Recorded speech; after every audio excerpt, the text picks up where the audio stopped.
बिस्मिल्लाहिर्रहमानिर्रहीम अस्सलाम वालेकुम and welcome to my channel Vijay homeopathy. करोड़हा दरूद व सलाम आप सल्लल्लाहु अलैहि वसल्लम की ज़ात और उनकी आल पर। My name is homeo doctor Ali Waqas और आज जिस मौजू पे हम बहस करेंगे वो मौजू है कद का ना बढ़ना। कद के ना बढ़ने की बहुत सी वजूहात हैं और इसके ना बढ़ने की वजह से बहुत से मसाइल पैदा होते हैं। बहुत से लोग जिसे हम कहते हैं डिप्रेशन में चले जाते हैं, स्ट्रेस में चले जाते हैं, क्योंकि हर उनका दोस्त, उनके रिश्तेदार आपस में उनको तंग करते हैं कद छोटा होने में। फिर फीमेल्स हैं, उनके शादी के मसाइल होते हैं। मेल्स हैं, उनको बहुत से मसाइल होते हैं, इंटरकोर्स के मसाइल आ जाते हैं शादी के बाद। तो ऐसे बहुत सी चीज़ें हैं जो कि यानी कि कद छोटा होने की वजह से उनको फेस करना पड़ती हैं। और अक्सर के हमने देखा है कि जो पेशेंट हैं उनके वालिदैन बहुत ज़्यादा परेशान होते हैं, स्पेशली फीमेल्स के, कि उनका कद बहुत छोटा है। इसकी देखिए 2-3 वजह। एक तो जेनेटिक वजह और दूसरी जो वजह है इसकी हार्मोन्स की वजह, कि जो हार्मोन्स है वो ग्रो नहीं करते। इसका एक बेसिक फार्मूला है जीन्स प्लस हार्मोन्स और प्लस न्यूट्रिशन। और अगर इन तीनों को हम जमा करें और माइनस कर दें हम स्ट्रेस को, तो आपकी हाइट बहुत जल्दी बढ़ने लग जाती है।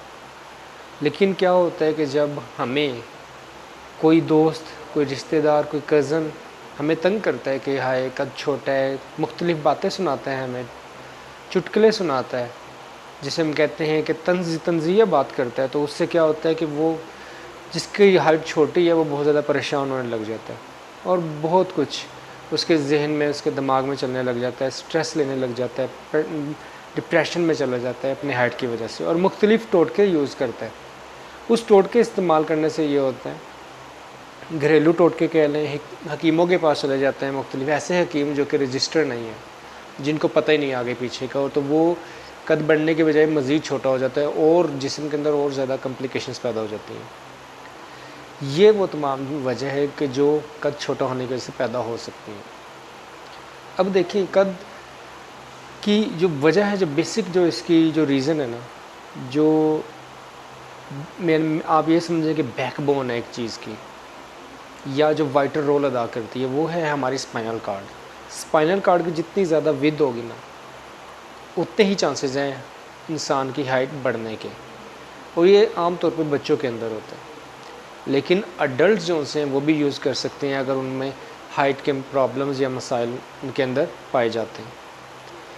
देखिए हर इंसान एक जगह नहीं रहता, एक माहौल में नहीं रहता। कोई गर्म माहौल में रह रहा है, कोई ठंडे माहौल में रह रहा है, कोई दरमियाने माहौल में रह रहा है। कहीं ज़्यादा गर्मी है, कहीं बहुत ज़्यादा सर्दी है, कहीं सुबह गर्मी है, शाम सर्दी है। फिर खुराक एक जैसी नहीं खा रही, फिर वहाँ की आबो हवा उस जैसी नहीं है, वहाँ का पानी साफ़ ये एक जैसा नहीं है। हर इंसान के जो कद छोटा होने की मुख्तलिफ़ वजूहात हैं। किसी एक वजह से हम उस इंसान के बारे में या उस पेशेंट के बारे में कोई एक भी मेडिसिन रिकमेंड नहीं कर सकते, क्योंकि उसके सिम्टम्स अलग अलग हैं। देखिए इसकी वजह क्या है? इसकी वजह जीन्स है, हार्मोन्स हैं, जेनेटिक डिसऑर्डर है, हेल्थ इशू है। जो हम डाइट खाते हैं, हेल्दी डाइट, वो जब हम नहीं खाएंगे वो इशू आ जाएगा। इन्वायरमेंटल इशू है, ठीक है। फिर उसके बाद आप ये कह लें कि इन्वायरमेंटल इशू के बाद आप देखें जो हैं विटामिन्स वगैरह की जो कमी हो जाती है, जब हम जो हमारे फूड है, न्यूट्रिशन है, जब हम हेल्दी फूड नहीं खाते, फिर उसके बाद देखें नींद स्पेशली बहुत बड़ा यानी कि इस पे वो है असर करता है कि जब हम नींद पूरी नहीं करते या बहुत ज़्यादा सोते हैं तो वो भी इस चीज़ को इफ़ेक्ट करता है।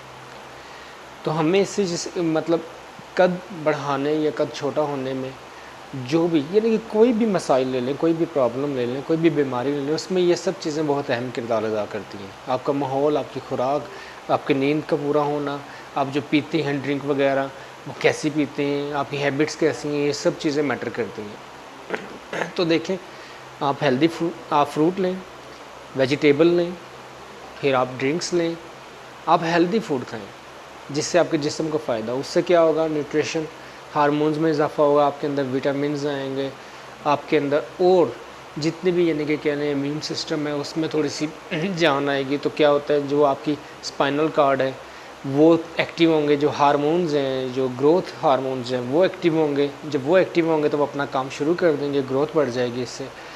देखिए, अब एक चीज़ मैं आपको बताऊं कि छोटे बच्चे से लेके बड़े बच्चे तक, जब छोटा बच्चा होता है तो 12 से 14 घंटे की नींद होती है, 16 से 18 घंटे। फिर आस्ते आस्ते कम होते होते जब हम अडल्ट को पहुंचते हैं, 18 ईयर्स होते हैं, तो हमारी जो नींद है वो 8 से 9 घंटे होनी चाहिए कम से कम। लेकिन कुछ बहुत ज़्यादा सोते हैं, कुछ बहुत कम सोते हैं, जिसकी वजह से ये मसाइल पैदा होते हैं। और होम्योपैथिक में जो सबसे बेहतरीन मेडिसिन है वो है ब्रीटा का।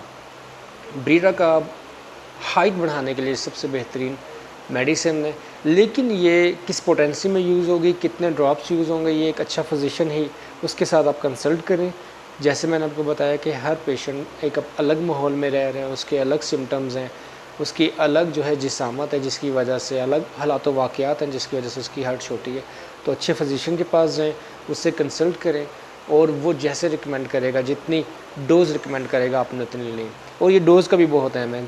कुछ लोग क्या करते हैं कि जितनी डॉक्टर डोज़ बताता है उससे डबल लेते हैं कि जी हम जल्दी का हमारा कद बड़ा हो जाए, लेकिन वो फ़ायदे के बजाय नुकसान हो जाता है। तो इसीलिए हमें उतनी ही डोज़ लेनी है जितना डॉक्टर रिकमेंड कर रहे हैं। ब्रीटा का के साथ अगर आप कैलकेरिया फॉस लें तो ये बहुत अच्छा कम्बिनेशन है। सेपरेट लेनी है, इसको कंबाइन नहीं करना। ये दो आप यूज़ करें, इंशाल्लाह आपको दिनों के अंदर फ़र्क महसूस होगा। और आपने मेडिसिन यूज़ करने से पहले दीवार के साथ खड़े होना है और वहाँ पेंसिल से निशान लगा लेना है, डेट लिख लेना है कि इस डेट से मैं मेडिसिन शुरू कर रहा हूँ। और फिर आपने जो है कुछ दिनों बाद, 20 दिन बाद, 1 महीने बाद उसी लाइन के साथ खड़े हो जाना है। आपके रिज़ल्ट आपके सामने होगा। डॉक्टर झूठ बोल रहा है, आप झूठ बोल रहे हैं, मेडिसिन झूठ बोल रही है, मेडिसिन ने काम किया नहीं किया, वो सब कुछ आपके सामने होगा। मैं उम्मीद करता हूँ कि ये वीडियो आपके लिए बहुत ही फ़ायदेमंद रही होगी। ऐसी ही मज़ीद मालूमात हासिल करने के लिए आप मेरे चैनल को लाइक करें, सब्सक्राइब करें, बेल आइकन को ऑन कीजिए ताकि तमाम मालूमात आपको बर वक्त मिल सकें। अल्लाह ताला आप सबका हामी नासिर हो। मैं हूँ आपका अपना होम्यो डॉक्टर अली वकास। अस्सलाम वालेकुम।